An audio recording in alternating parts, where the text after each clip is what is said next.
একটু পর খাবি, গরম গরম। প্রতিদিন সকাল ৮টার অনেক আগেই স্কুলে পৌঁছে যান বাগমারি প্রাথমিক বিদ্যালয়ের প্রধান শিক্ষক মৃণাল কান্তি নন্দী। দিনের শুরুটা তিনি করেন ফুল, ফল ও সবজির বাগানের পরিচর্যা দিয়ে। আবার মিড ডে মিল শেষ হওয়ার পর অবশিষ্ট খাবার ফেলে না দিয়ে পথকুকুরদের ডেকে খাওয়ান, যা তার মানবিকতার এক অনন্য নিদর্শন। এই দুটি অভ্যাসই ছাত্রছাত্রীদের শেখায় সময়নিষ্ঠা, দায়িত্ববোধ ও প্রাণের প্রতি ভালোবাসা। তার কাছে শিক্ষা মানে শুধু পড়ানো নয়, মানুষের মতো মানুষ করে তোলা।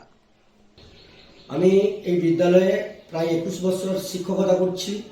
আমি আজ থেকে 20 বছর আগে, অর্থাৎ 21 বছরই আমি এখানে ফুলবাগান বা অন্যান্য গাছ, ভেষজ গাছ থেকে শুরু করে ক্যাকটাস বা বিভিন্ন বাহার জাতীয় গাছ আমি এখানে লাগিয়ে থাকি। বাঁকুড়া জেলার ইন্দাস ব্লকের বাগমারি প্রাথমিক বিদ্যালয় আজ শুধু একটি শিক্ষা প্রতিষ্ঠান নয়, এটি মানবিকতা, পরিবেশ চেতনা ও আদর্শ শিক্ষার এক জীবন্ত দৃষ্টান্ত। এই বিদ্যালয়ের নেতৃত্বে থাকা এই শিক্ষক পড়াশোনাকে পাঠ্য বইয়ের চার দেওয়ালের ছাড়িয়ে জীবনের সঙ্গে যুক্ত করেছেন। স্কুল প্রাঙ্গণে তার হাতে গড়ে ওঠা অনন্য বাগানটি কেবল সৌন্দর্যের জন্য নয়, এটি ছাত্রছাত্রীদের কাছে প্রকৃতি, পরিশ্রম, দায়িত্ববোধ ও সহাবস্থানের এক নীরব পাঠশালা। আমাদের এই বাগমারি প্রাথমিক বিদ্যালয়ের প্রধান শিক্ষক মৃণাল স্যার, তিনি খুবই ভালো।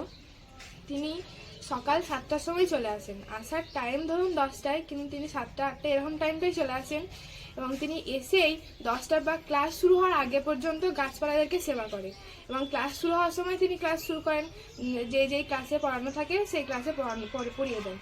প্রতিদিন তাকে বাগানের পরিচর্যায় ব্যস্ত দেখে শিশুরা শেখে প্রকৃতিকে ভালোবাসা ও রক্ষা করার মূল্য। বিদ্যালয়ের সময় ছাত্রছাত্রীরা যখন মন দিয়ে পড়াশোনায় ব্যস্ত থাকে, তখন তিনি নীরবে নজর রাখেন।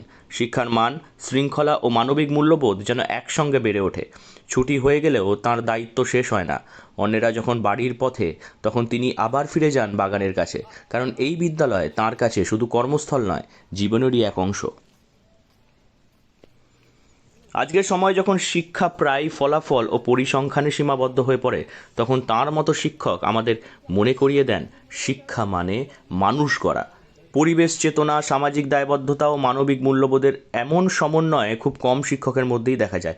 এই ধরনের শিক্ষক বাংলায় সত্যি বিরল। বলা যায় তার কাজই তার পরিচয়। শিক্ষা জগতে তার এই অনন্য অবদান নিঃসন্দেহে ছাত্রছাত্রীরা মনে রাখবে। বাঁকুড়া থেকে নীলাঞ্জন ব্যানার্জির রিপোর্ট, লোকাল 18 বাংলা।